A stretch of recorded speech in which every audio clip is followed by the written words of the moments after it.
Hey everybody, welcome to a fireside chat with a very good friend of the firm, Sarah Tavel. Sarah is a general partner at Benchmark.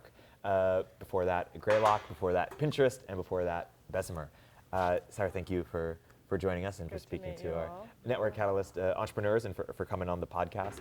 I wanted to start with where you are most excited right now from an investor, and then we'll get into some company building thoughts. And some of the topics we were just talking about were education. You've made one bet in the crypto space, Chainalysis. Yeah. You've been looking at vertical marketplaces. You made a bet at HipCamp. So why don't we start there? Education. Yeah. Where's the opportunity that's been notoriously a category that venture capitalists have not been excited about or have been burned by? It's so true. Our partner Anne Dwayne knows all about that. Yeah. So why don't you talk about why now and where are you interested? It's a great framing. So many of the education companies that have been founded before they've been a little bit too much of trying to do good in the world. Yeah. And unfortunately, Come on. I know it's people, I believe in the 7 deadly sins for consumer investing. It's really hard to get people to be the best version of themselves. Yeah. It just is. But when you think about greed and you think about fear and all these things, what is the biggest problem that's happening in the United States right now for young people? It's not just the United States, it's in Europe also. It's student debt, the cost of education. And it's because we have this antiquated system with our universities where you go into this 4-year program, the inflation rate has been obscene because it's been, there's a bunch of different distortions that have created this inflation problem. And so you have people coming out of college with 6 figures of student debt, and then wages have basically been stagnant for a long time. They're just starting now to kind of creep up, but that's a pretty bad recipe. At the same time, you have healthcare costs going up. Rent is the highest it's ever been as a percentage of income.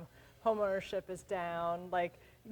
People are more responsible for their own costs because of the gig economy than ever before. So it's whoa, there are a lot of problems happening. Yeah. And so the things that have been really interesting to me, or I've been spending time on, are what are the disruptions that aren't solving the problems that people have downstream when they want to become better versions of themselves, but they're actually solving that immediate problem, which is almost can smell more like a SoFi than a tutoring company, which is things like what Lambda's doing. There's a bunch of different variations of companies right now. I won't say the names because I'm actually meeting with a bunch of them right now that are all But what spaces do they occupy? Well, it's turning the idea of a university on its head and saying you don't actually have to go to university to get that credential, to get that job. Yeah. You can get a high-paying job elsewhere. And many of the coding academy schools have been focused on people when they already have problems of student debt and everything else, but can you create an alternative to this, to the 4-year college that gives you what you need and then gets you a higher paying job? I think there's so much opportunity there. So, and if we look at companies in the past few years that have done somewhat well, if I understand them correctly, I think ClassDojo or Clever are more enabling technologies. So, one of the reasons why people hate edtech, in addition to what I described before, is because you don't want to sell to schools. Yeah. ClassDojo, Edmodo, which is a company we were investors in at Benchmark, Clever, try to extract money from school districts. Well, actually, ClassDojo sells to parents, but the other ones try to get money out of school districts, and schools just don't have money. And so that's been it's an expensive sales process, and you can't get a lot of revenue out of it. That's a really hard way to build a business. ClassDojo has been interesting because they're getting money out of the parents, which is a pool of money that is a pocket you can take money out of. Yep. But it's still hard. It's such a complicated ecosystem. Right. But now we're seeing companies just trying to disrupt and build almost parallel systems. Yes. What can we learn from alt school? Do you know? Alt school, what I would say with alt school, what can you learn? There's so many things. Will that company like that be successful? Will a company like that be successful? Building just a full stack? Not venture scale. I think it's really hard to build a retail concept that is a fully integrated school. I think that's really hard. There's so many things you have to get right. But like what alt schools pivoted towards is just doing the content, not actually running the schools themselves. So it felt like it was almost, they took too much on too quickly. And so I think maybe one of the big lessons is just focus. You always, like my personal belief with companies is that you want to get one thing right. And you want to find, and that thing can be really small in the beginning, but get that one thing really right. And then the great companies and the great teams, what they're able to do is they get one thing right and they unlock a new opportunity and then get another thing right and unlock a new opportunity. And I think sometimes people, they don't want to build something small, so they start off with a really big ambition and they go for this point. You're not going to win when you do that. Yeah. So if you look out in a few years and we're talking about, if you come back 3 years from now, 5 years from now, we're talking, what are the unicorns in edtech?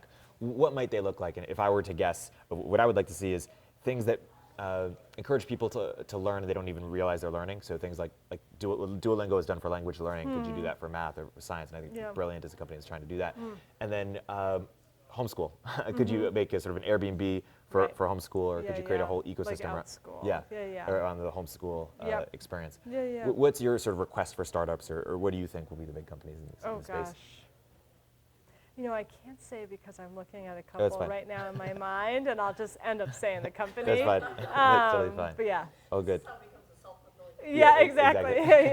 Totally. Let's transition to crypto. So you spent a lot of time surveying the space. You made one bet in the space, and the bet wasn't, it's not like the next Ethereum. It wasn't the sexiest bet. What do you mean? Exactly. What I mean, So how did you sort of survey the space? What did you take from it, and where do you sort of see the venture opportunities, and why Chainalysis? So when I started at Benchmark, when I was at look, I read, I mean, I don't know how many of you guys, are there any crypto companies here? No. Okay, no one's. So you don't have to worry about offending him. Okay, yeah. He's good. He's going to spit on me. No, so many people, I read the Bitcoin white paper a while ago, was always enchanted by the idea. It was reading about Ethereum and the idea of smart contracts. I don't know how many of you guys are familiar with that concept, but just this idea of like self-executing contracts that you don't need a third party to like verify that it's executed, but it can just happen automatically on this blockchain. Was like I remember this quote: "In the future, we'll have hackers, not lawyers." And that, as a philosophy major, I was like, So I started to spend a lot of time when I was at Greylock looking into crypto. I won't go into too much detail, but like when I moved over to Benchmark, I decided I'm gonna do crypto.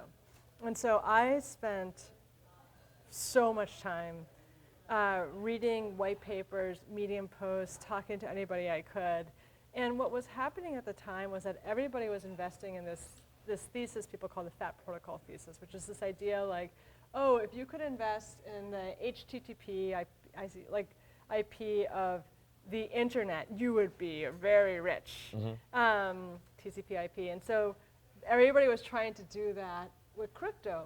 And they were investing in all these underlying protocols. And there was billions of dollars from venture capitalists and people who probably made a shit ton of money. I'm told this is going to be enclosed, so I can curse. Yes, I'm a New don't Yorker. worry. Yes, and don't so worry. there was like all this money coming into the ecosystem, and it felt like people were building infrastructure to me, and there was like this, like if we build it, the use cases will come. And that, we have a saying at Benchmark, which is that our job as investors is not about predicting the future, it's about seeing the present clearly. And I felt like all these VCs that were investing in these protocols were trying to predict the future. They were trying to predict what the use cases would be, and they were dreaming about ordering an Uber from, like a car from the cloud, and Airbnb, decentralized Airbnb, and there were like all these concepts that were basically mimics of the centralized world that we have, and they just didn't feel to me like they were native and really understood what was important about crypto. And so I was like, well, I don't want to invest in the underlying infrastructure, but I do want to invest in this space. What are the use cases that exist right now? And there was three. There was one that was obviously store of value, which Bitcoin has largely, and I expect will be kind of the major store of value in crypto. There was fundraising, which at the end of the day was what Ethereum was really doing well, which was helping people raise money. And then there was criminal activity. And I was like, and I knew I wasn't going to invest in the next Silk Road or Mt. Gox, but I was like, gosh, it doesn't matter what the price of Bitcoin's going to be. There's always going to be criminal activity that happens with cryptocurrencies. And it's kind of one of those things where you can't put the horse back in the barn, as they say. And so I was starting to poke around and ended up speaking to a woman, Katie Hahn, who actually ended up joining Andreessen in their crypto fund, but before that was an investigator for the DOJ. And she told me that when they were doing the investigations for Silk Road and Mt. Gox, they used this tool called Chainalysis to do those investigations. And so I spoke to the Chainalysis team and just ended up being really impressed and realized that this was a piece of infrastructure that actually enabled the whole ecosystem. Because if you're a regulated entity that participates in between fiat and crypto, you have to be able to prove to US regulators that you're not in the middle of a money laundering scheme, or you're not funding, you're not unwittingly funding terrorists. And so ended up investing in Chainalysis, and it's been, they've been doing pretty well. Yeah. And was it tough for you personally when the Silk Road went down? I'm just kidding. But why not some of the fintech infrastructure? Why not? I mean, Coinbase is obvious today, Yeah, but Coinbase, we missed it. things like Tagomi or brokerage or things that are trying to remodel the traditional Wall Street, but in the crypto world, they're helping people buy, sell, store. I looked the thing that I looked at Tagomi. And there's a lot of companies there. I miss Coinbase. It was when I was at Pinterest, but I probably would have missed it anyway. But those all rely on the price of, on volatility and the price of, these currencies. Even Coinbase today, their revenues are based on transactions, which is based on what the price of Bitcoin is and Ethereum and all the other tokens, but really the dominance of Bitcoin still continues to be pretty strong. And how much transaction, what the price is.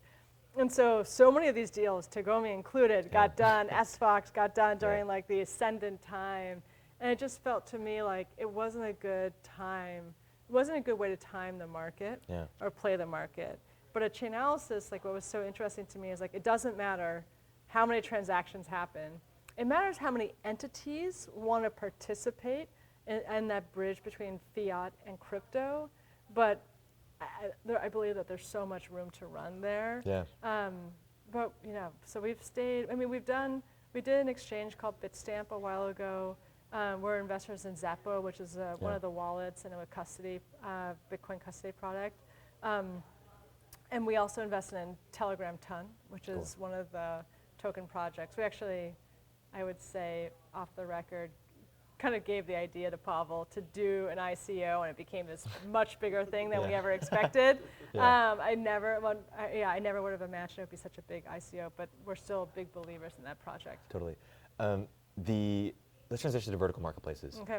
What is your sort of broader thesis around them? How has that thesis evolved over time, or how have they evolved over time, and where are you looking? I don't know if I have a great thesis. It's Or why are you looking there? Well, I think we're continuing to unbundle so many different organizations, a lot of these staffing agencies. And I'd say that the first, I spent a lot of time, me and my partner Bill Gurley, we spent a lot of time looking at marketplaces.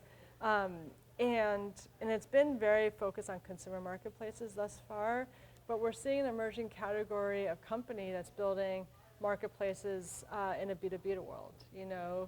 There's these giant staffing agencies that have been around for decades, if not centuries. They're just so old, and they have these antiquated models.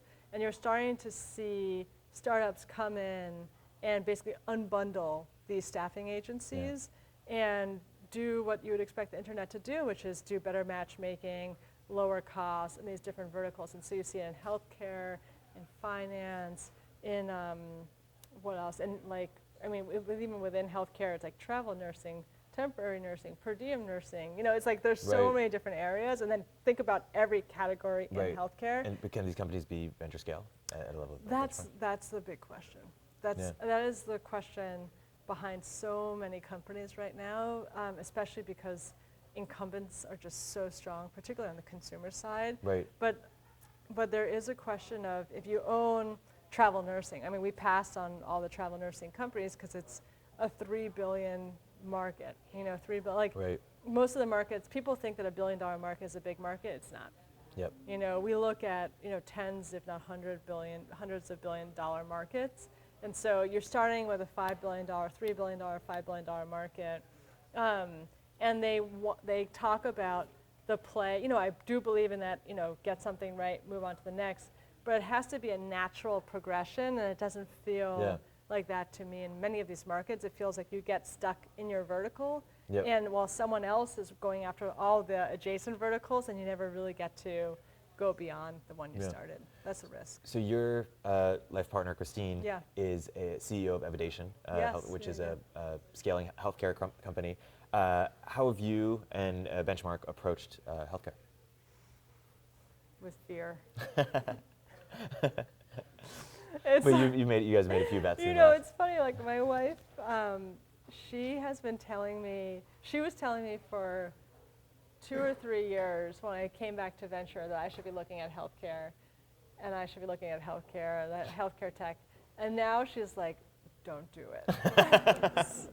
It is.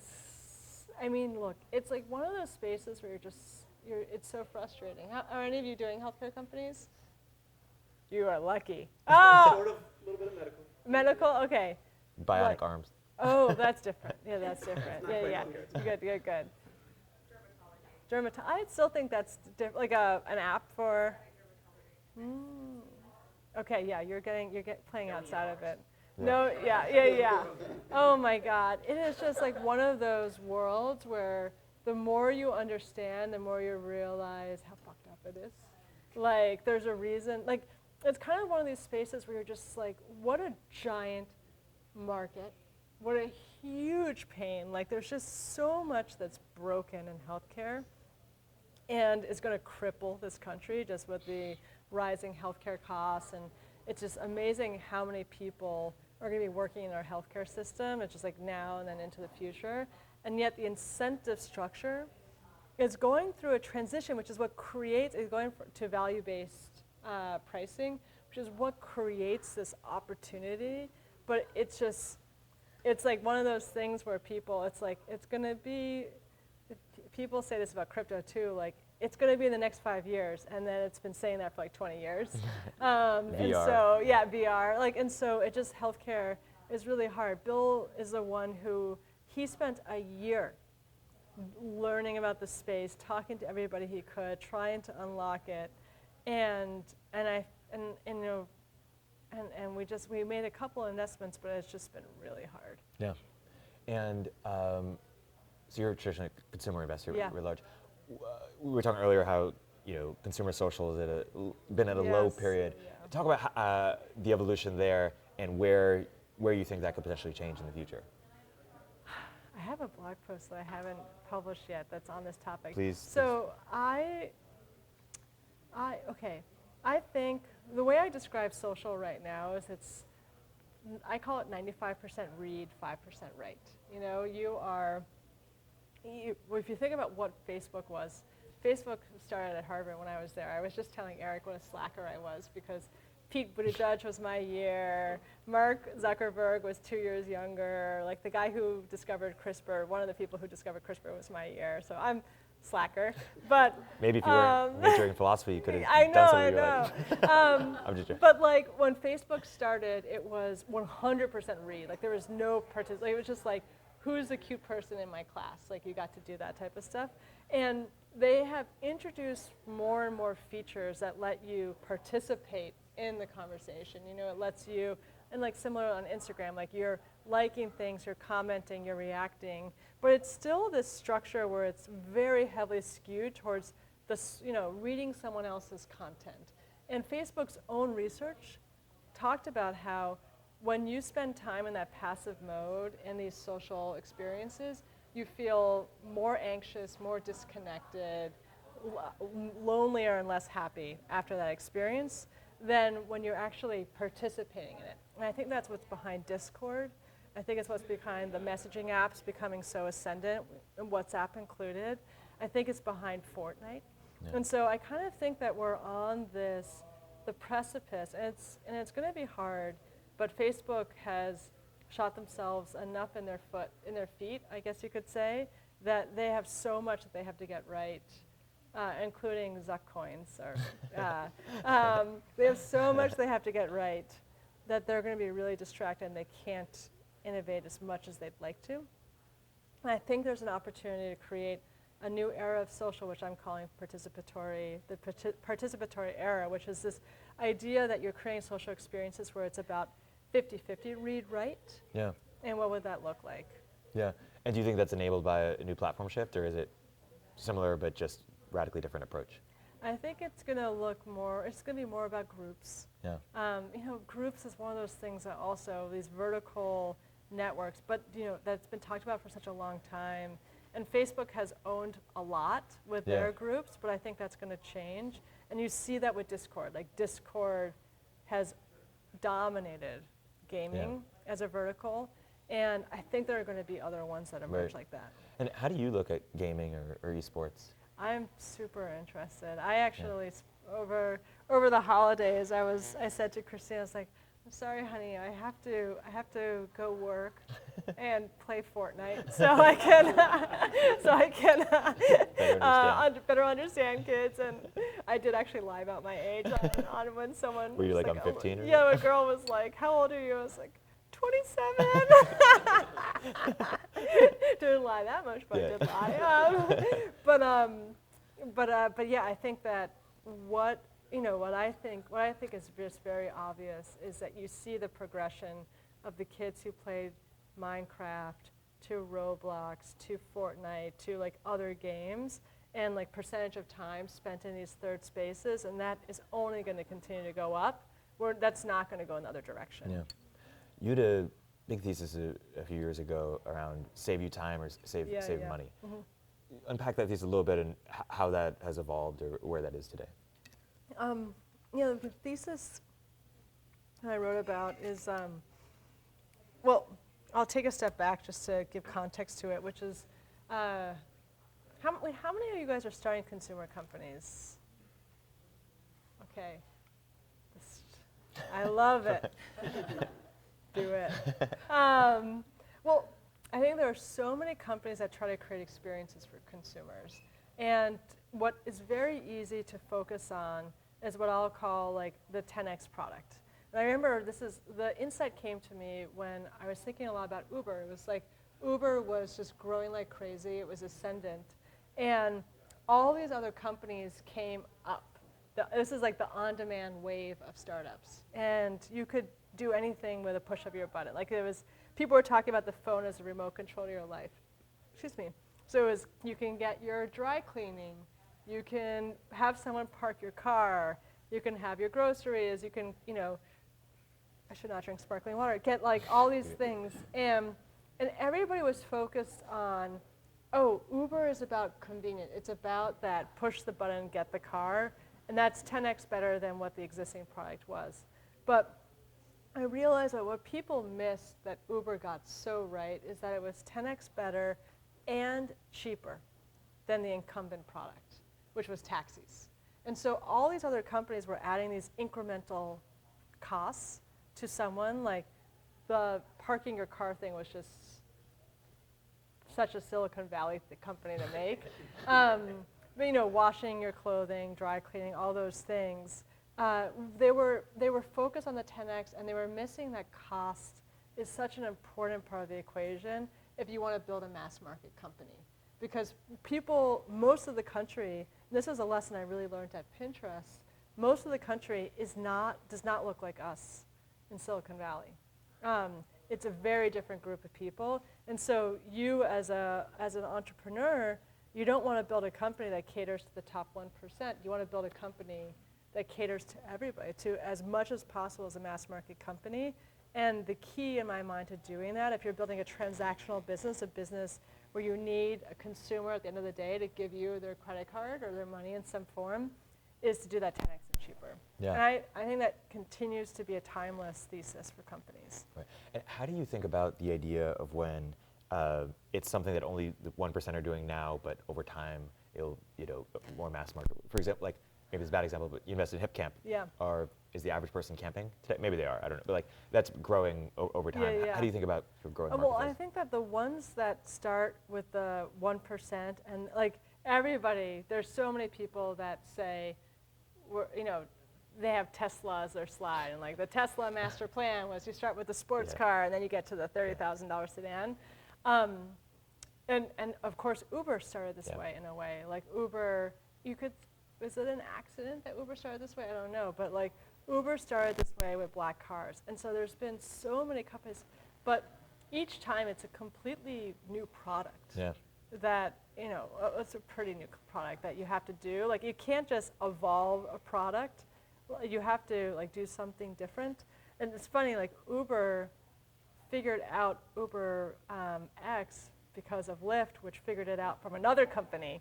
And so like there was a real, it wasn't as much an evolution as it was like a step function change that happened. Right. But I think like the case of Amazon to me is far more common, which is that you start with something that's really hard and really thin margined, and then you get that really right, you train yourself, you get all the right muscles, all the right habits, and then you go from there into more profitable things. That's a much easier path to go than solving something for this 1% and then believing that economies of scale or a product innovation is going to get you to move down into a different, into the mass market. I just think that's a really hard thing to bet on. Right, and so let's talk about growing markets and look at HipCamp as an example. Yeah. I'm guessing you at the time your investment, you thought it was a underappreciated market. People didn't realize how big it was, but then also that it was going to grow significantly. Yes, yeah. How do you think about analyzing when you think markets are going to grow significantly versus when, hey, they're small and niche for a reason? Yeah. So what I always think about is two things for you guys, which is one, like you want to have a wind in your sails. Like there's this great Mark Andreessen quote, which I think he took from someone else, which is, it actually wasn't a Mark Andreessen, it was someone else, maybe Munger, who said, when a great team meets a great market, everybody wins. When a great team meets a bad market, the market keeps its reputation. I don't know if you guys have heard this quote. So like, you don't, and I probably mangled it, you don't want to go after a bad market. And so the way that you make sure you're going after a good market is you want to have a why now that creates a win in your sales. Like for HipCamp, what I realized for HipCamp was like, one, national parks, like the attendance in national parks has never been higher. People are like, living in these urban environments, they're connected to technology all the time, and they need to get out, they want to connect with nature. And so you like look at pictures of like Half Dome, and there's like this long line, to get in. The parks you can't sleep there because they've been booked months in advance. And so you've got this like dramatic supply-demand imbalance that was very, very stark. And I even looked at like number of people searching for camping. Google Trends is a great tool you can use to see how if people are searching for something more over time. And the trend line was that camping was growing as more and more people wanted to get out. And millennials, at Instagram, they're seeking experiences. So there were all these things where I was like, okay, this is actually a market that's a wind in our sails that's going to push us forward. Yeah. And then the second thing is you look for adjacencies. So like obviously Amazon started off with a super small market, but then they were able to use what they had built and to grow into other adjacencies. HipCamp started off with land that you bring your own tent and food and water filter, and you literally camp overnight in the stars with nothing. That is not me. But like, and so I think about like, I'm a New Yorker. And so I think about like, what I always talk about with Alyssa, the CEO, is that you've got this upside down pyramid where you've got this very small group of people who are the campers, who are like hardcore campers and know how to pee in the bushes. But you've got to move up the market, up that pyramid to the glampers. And so as you kind of get your thing right here, you unlock that next opportunity, which is the glampers. And what they started to see happen was that the landowners that had people camping on their land took some of that money and invested it in building a tree house or putting a yurt there. And by doing that, they opened up the market to this new group of people who were more comfortable doing that type of camping. They made more money for it, and they started to open up that addressable market. And you could imagine that a hip camp or someone else could continue to do that by making camping more accessible, Right. and continue to just go up that upside down pyramid. Yeah. So win in your sales in adjacent markets. So if the Peter Thiel School of Evaluating Markets Yeah. is own a niche, dominate that niche, and look for Yes. adjacencies, and the Keith Rabois School of Market Analysis or looking at markets is find $1 trillion market, and build open door in real estate, build forward in healthcare, vertically integrated full stack solutions. Are you more? I'm more Thiel. Yeah. Yeah, I'm much more. But I Right. didn't know that's what he said, but that's exactly how I think. And why not the Rabois camp? I think you need a lot of money to build those types of products. Right. And that's a business. It's go big or go home. And I just think I see a lot more examples of companies that have gone something really right and then moved on to the next thing. I think they're really hard. Yeah. And Opendoor is a big company, but there's still a lot to prove in terms of whether that's a success or not from an equity value perspective. Yeah. You haven't done anything in real estate, have you? Well, I invested in Sonder. I don't know if you would say that's real estate. Right. Okay. How have you thought about media? So was there any world in which, Medium, which is a different kind of company, Medium or BuzzFeed or Cheddar, any of these companies were going to be venture backable in your venture scale, in your opinion? No. And how do you sort of contrast that with what Pinterest really figured out? What was sort of key insight and why didn't Facebook or Twitter build that? Yeah, I mean, the challenge with media is just the cost structure. It's so many things. It's A, cost structure. It's B, the moat that you build over time more than anything ends up being the brand that you build and that association. The monetization model is so hard. Like, people aren't on BuzzFeed to, buy something necessarily. They don't have purchase intent, which is why the RPMs or CPMs on the advertiser side tend to be pretty low for media. I just don't see how those are venture scale businesses. And there's also the risk. I mean, what would BuzzFeed be without Jonah? I think that's pretty tough. What Pinterest got right is that, the users create the content. Yeah. And so the cost structure of that is about building the technology we think of Pinterest as a marketplace where it's your content, the pins, and your users. So you've got the users doing all the work for you. Right. Which is they're combing the web, they're finding the things that they love, they're bringing it to Pinterest, they're cataloging it on a board, they're writing a description of it. I mean, you couldn't pay people enough to make that business model work and get what you're getting. It just wouldn't work. So that's number one. Number two is that it's a network effect business. The discovery experience gets better on Pinterest the more people use the product, because each time you pin something to a board, you're creating a new edge in the interest graph that connects those two objects to each other. And so it's the experience gets better. If you did a search for cupcakes in the beginning of Pinterest, it would have been one picture and it would have been a woman with a parrot on her shoulder. Don't ask me why, but that's what happened. And so, the results have improved a lot in, 5 years, and there's just a lot of opportunity there. And then the third thing is that the monetization, you think about a native ad unit. In the same way that Google sponsored links was the best business model of all time, because you're doing a search and they're just sponsored results, but it's the same type of content.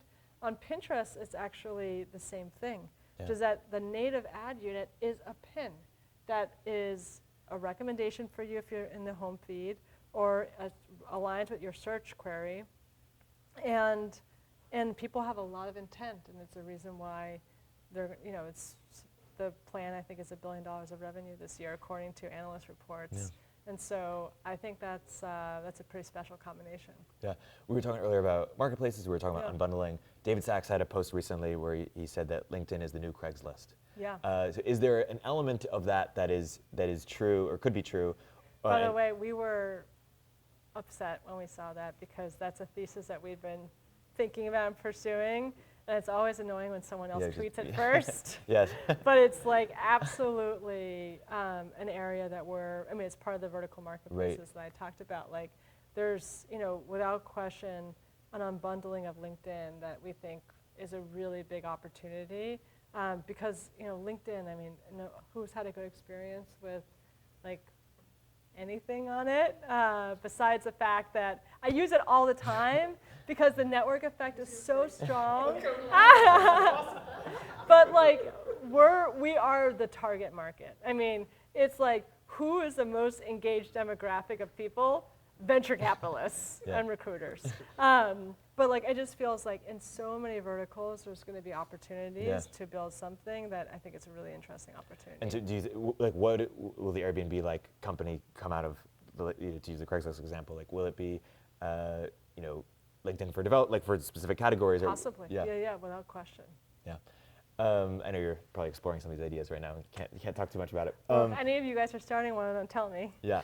So let's get to some of the company building ideas that we discussed. Yeah. One of the things you've thought a lot about as a board member is building leadership team. So what have you learned as you've watched and advised your entrepreneurs in terms of? So this is like, if you walked away with one piece of advice from me, this is like the big thing that I realized is one of the hardest transitions the CEO has to make, but like if you're going to build a successful company, you have to do it, which is, that was a big buildup, which is you start off when you're a CEO being really the CEO of the product. You're 100% focused on getting that product right, figuring out product market fit with your co-founder, like doing whatever it takes to find that like really hot place that I talked about where you get something right and you can open up other opportunities.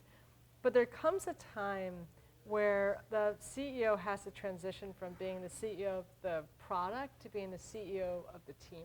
Or really what I think of it as like the CEO of the system that builds the system. And so what I mean by that is that I think people hold on to that job of being CEO of the product too long. And what you really have to be thinking about, like until you have product market fit, hold on to that, clench it with white, knuckles. But once you figure out your product market fit, you have to start making yourself redundant. And you have to start creating a system of accountability where you're pulling forward those incredible executives who do something functionally better than you ever could and empowering them and making them accountable. But like that is a very big transition for a lot of teams to make. And I find that when we invest, it tends to be the CEO who is the CEO of the product. And I remember when I joined Pinterest, Ben was the CEO of the product. And part of the transition we had to do that I've experienced from the inside and have since experienced as a board member is that CEO transitioning through that. And when people say that a CEO doesn't scale, what they mean is that they haven't been able to transition from being the CEO of the product to building the system that builds the system. Yeah. And that's such a big lesson. Let's unpack that in a few ways. First, how do you define product market fit? Or when people think they have it but they don't, or people don't realize they have it, what does that look like? I love the Chainalysis question, which is asking, I hate Net Promoter Score, I think it's BS. But like Chainalysis has this question, which is, if you polled your customers and you asked them, how disappointed would you, I can't remember exactly how he says it, but it's like, how disappointed would you be if this company went out of business? It's rank it very disappointed to super happy. Okay, like don't care. Don't care, fine, love it. Okay, perfect. Yeah. So you need then 70% of, he says 40%. 40% of people to say very disappointed. that to me feels like product market fit. Yeah. Like if people don't care, like there's so many things where like if the product went away, like I just got this Aura Ring, which is like a sleep tracker. If it went away, Right. you know, but like if Uber went away, I mean, Yeah. like that would be a pretty big deal for, I mean, I guess we could use Lyft, so there's kind of like, that's actually part of their challenge, you know? But so it's such a important question to understand, and it's, I think Net Promoter, I just don't believe in Net Promoter because I think it doesn't actually get to value, you know, of like what you're providing to the customer. Yeah. And do you think the same thing applies in consumer social? Because things ride up and down so quickly, and Yeah. maybe when it Oh, like for maybe they're not the sure. best judges Yeah. of how upset they would Yeah, be yeah. if and when it doesn't go. Yeah, I mean, yeah, it's a fair question. I think people, yeah, you could ask like users of Fortnite basically Yeah. as your kind of point, Yeah. and they would, I don't know, they'd probably have conflicting feelings, but be pretty disappointed. Yeah. And then they reach a point where they stop playing. Yeah. But I don't know. I think Fortnite's pretty sticky. Yeah. And so when But I don't know if I don't I guess think I what I'm have a good saying is answer for your when I question. folded Wrapped FM, which was the Skype for rap battles website, people were very disappointed. And I'm telling myself it was still a good idea because it wasn't that big of a community and it wasn't going to grow. But sometimes it's hard to make Well, that call. it's a good point. So I think part of the Chainalysis thing that you have to understand is you have to double click on who are the people Yeah. that are saying they would be very disappointed, and then are there enough of those people? Yeah. Yeah. The so we were talking about building leadership teams. So what do when you're moving from CEO to product to Yeah. CEO of the company, what do the great CEOs do that the good or not as good CEOs don't do? I mean, I think they aggressively pursue talent. Like Stitch Fix, Kat, pretty early on, like the first 10 employees of the company, cold emailed on LinkedIn, the head of data science at Netflix and the COO of Walmart.com and hired both of them. Wow. She barely had anything. And she was just like, I just didn't know I shouldn't do that. And she met them and pulled them in. Oh. And like the best CEOs, I mean, they are able to close talent that are just so ahead of what you would expect. And that's actually one of the things that we look for when we're evaluating a company or a founder is, how is this person going to be for recruiting and closing talent? Because it is a huge determiner of success.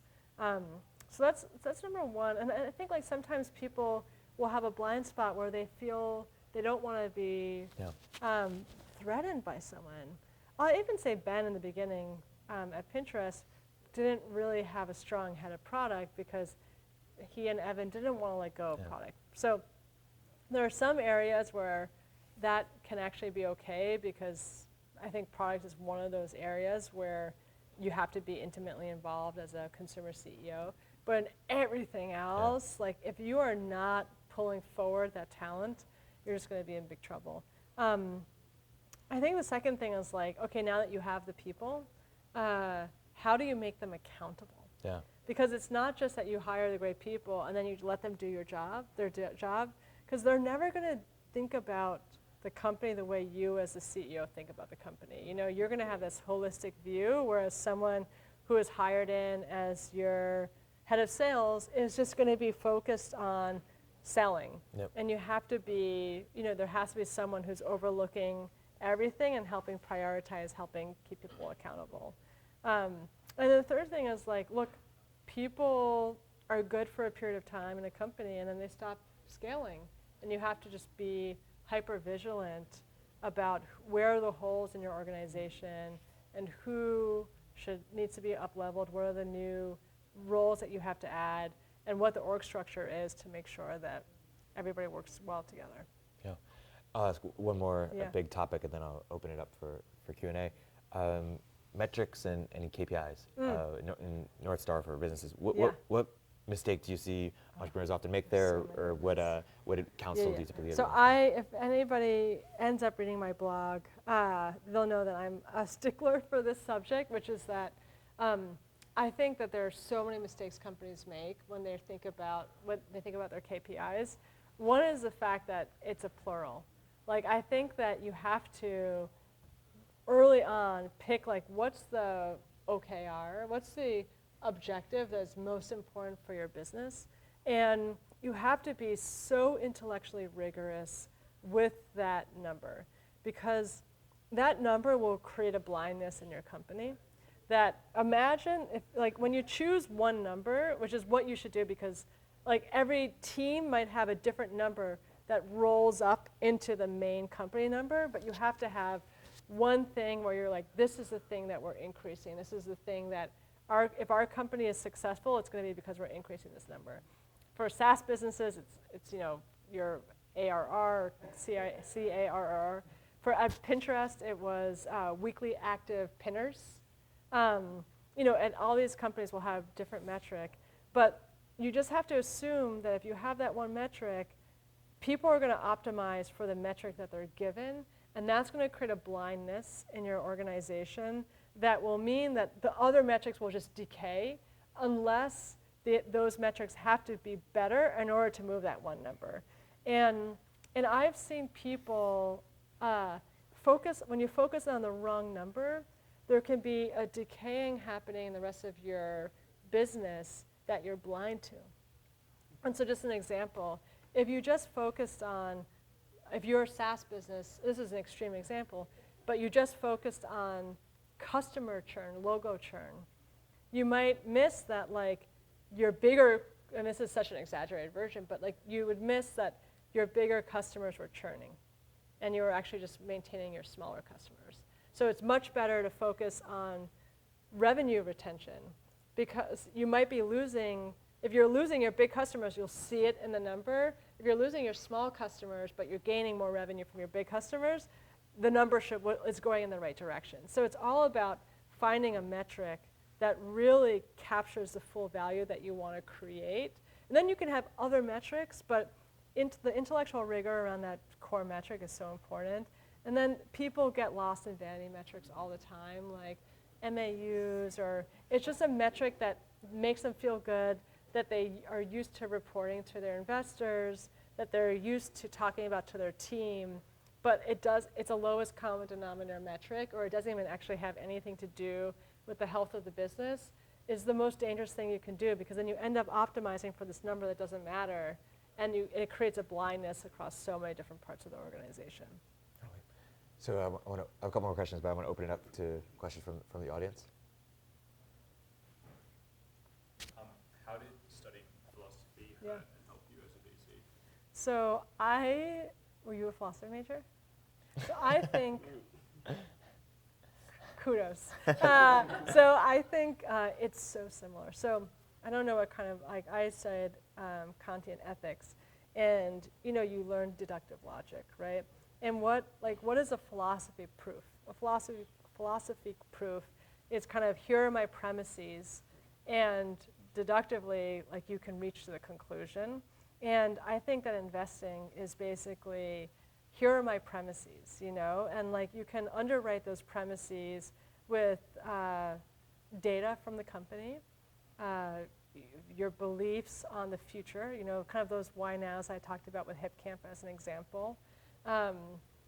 Obviously customer calls, doing research into the market, and basically, if you believe those, who the potential acquirers are, like, all those things are basically premises in your proof.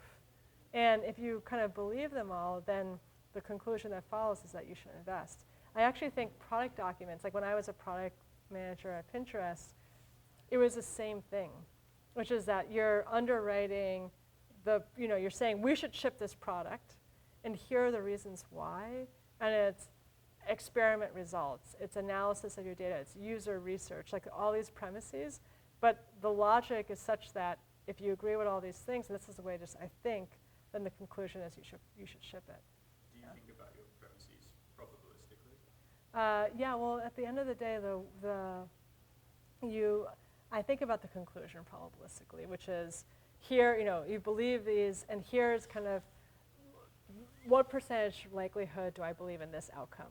what percentage likelihood do I believe in this outcome? And then it's a scenario, we call it a scenario analysis. And then you kind of, it's the accumulation of all those things. But yeah, I suppose some of the things you'll say like, the thing you have to believe is X.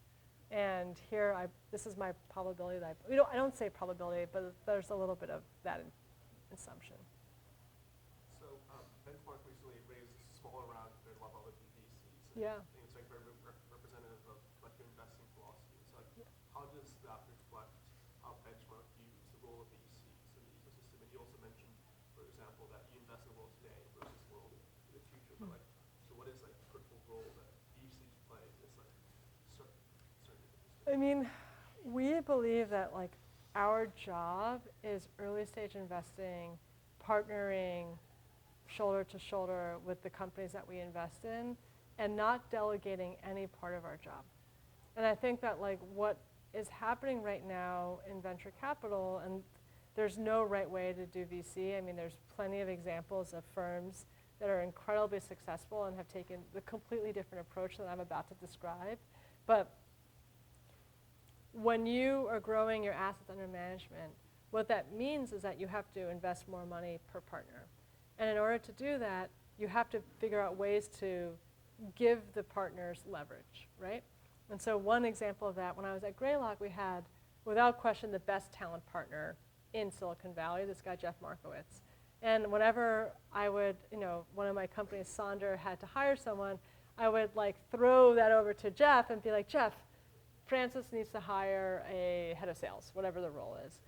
And it felt great that I got to do that, It gave me leverage. Like, I didn't have to spend the time then on that search with Francis. But what would happen is like this game of telephone, where Jeff would then talk to Francis, here are some candidates, they would debrief, then I would debrief with Francis, and then I would debrief with Jeff. And we weren't really all like owning the problem holistically in our heads. And our belief at Benchmark is that we can't delegate any part of our job in order to be the best partner to the entrepreneurs that we partner with. And so we can't invest more money. We can't take on more board seats because we only have so much time. And so we just like want to continue to focus on that level of service for our companies, and not try to do things that are not, that are about scaling our business. Like, we just don't think our business scales. And we also think, like, we have 5 general partners right now. We will never be above 6 because we think that we make worse decisions when we're beyond 6, and we aren't able to partner as well with our companies that we invest in when we're beyond 6 because we stop investing and working like a team and used to end up having more territorialness, some politics that come into play after 6 partners that we experienced. I mean, Benchmark went through an empire building phase. It was not a good era for our funds. And then we kind of whittled the team back down to 4 or 5 GPs. And that's when we did some of the best work. So that's what will be our continued focus. For the consumer companies Yeah. that are actually shipping product, like physical goods to people, how do you think about margins on that side? Well, I'll sell it for 75 cents today, but Yeah. I'll get my dollar later because Yeah, of scale. yeah. How do you approach that? We don't invest in those businesses. Unit economics matter. Yeah, unit economics matter, and it's just so many people believe, like, tell themselves that story, and some of them pull out ahead. Like, I think Instacart, it sounds like, has really figured out a way to scale their model. I don't know a ton about it, but it seems like they're doing a good job. But there are so few of those stories, and so it has to work from the beginning. Maybe not from day one, but like you have to have a very clear path, and it's not about this hope that margin will come in the future. Yeah. Any last question? I have a question. You mentioned premature trend spotting a few Yeah, times. yeah. I'm just curious if you have a heuristic for reading the room on that to know if we're pre, during, or post some of these trends. I mean, it happens every 3 years is another thing. Also, if you ever need an extra person to squat up for dropping insults to Tavis, let me know. So I think that's the heuristic is probably part of what we think our job is as VCs, which is, founders will, founders see the future, not us. And so it's about us finding the founders that do have that vision of the future.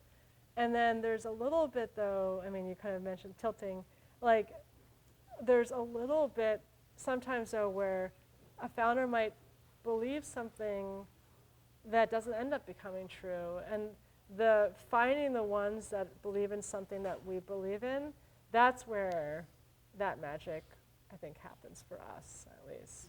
And that's kind of the job that we try to do of picking.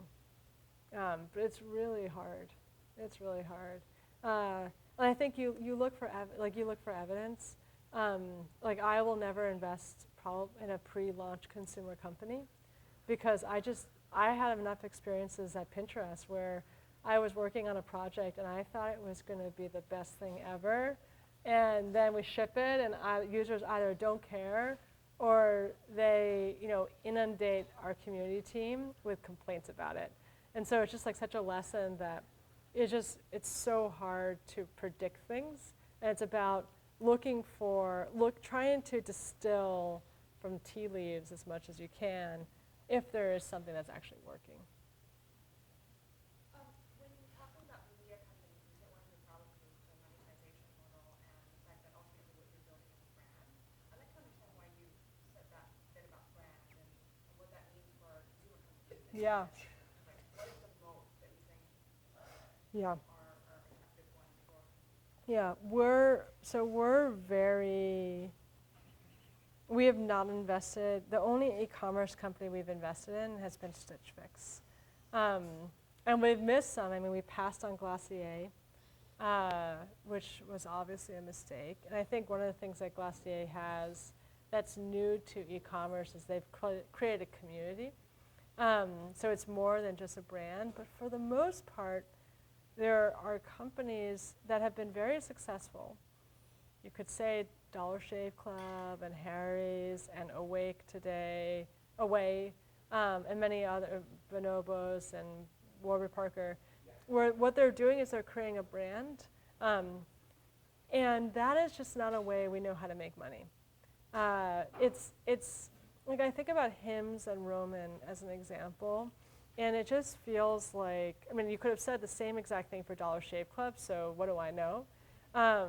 But you're selling, that's literally a commoditized product, right? It's an off-patent, generic drug that you're packaging and trying to cross-sell things together and being very aggressive about, marketing to capture as much of the market as possible.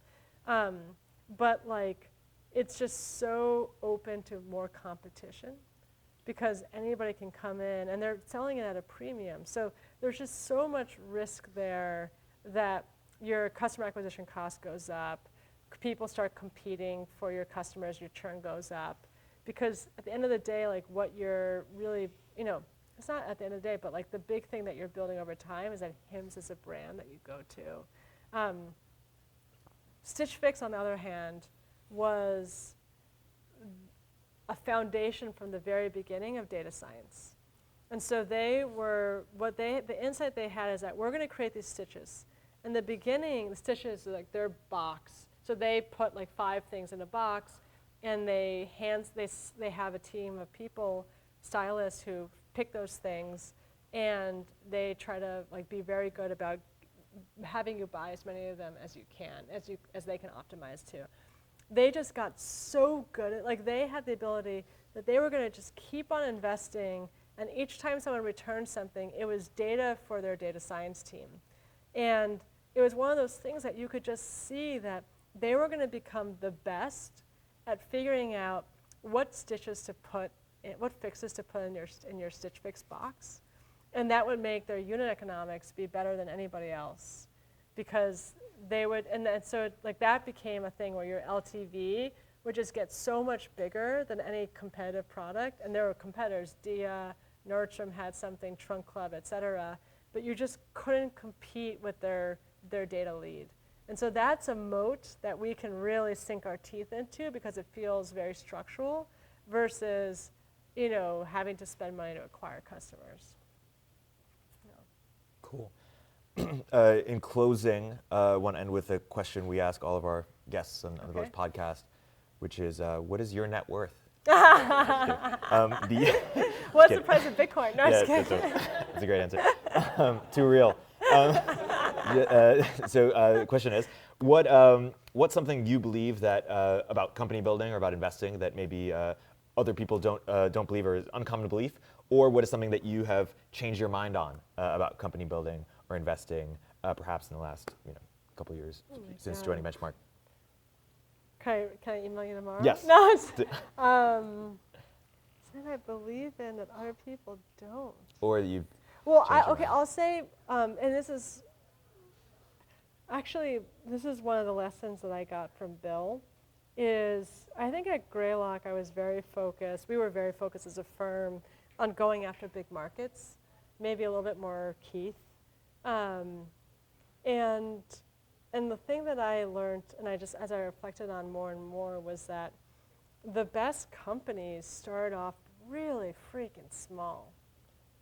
I mean, Dropbox sounded like a feature. People thought Pinterest was a feature. People thought Airbnb was going to be super small. Facebook was, super small. These things start really small. And so, I actually passed on the seed of HipCamp when I was at Greylock. Wow. Because I thought, it's a small market.